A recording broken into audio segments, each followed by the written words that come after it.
نو رسول الله صلی الله علیه وسلم یوزل کرخو وسل نیغه کرخو وسل سیده کرخو وسل داسي او دې د هغه خي طرف ته او ګس طرف ته وړي وړي لارې او کرخي وسلې او بیا نبی رسول الله سلام فرمایي چې دا سیده لار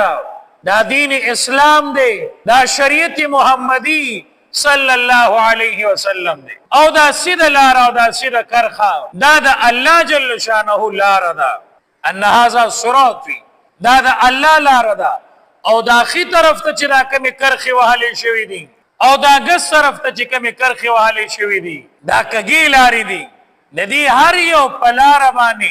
اخر کې شیطان ناشته او تاسو د الله نه فرمانه تا رابلی تاسو د الله د اطاعت نه منع کوي نو دا سیده لار ده الله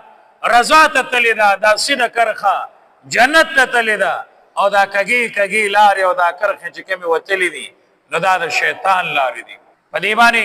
شبهات پراته دي په دې باندې ګناهونه پراته دي په دې باندې خواهشات پراته دي نو دا خواهشات او تابعداري دیو کا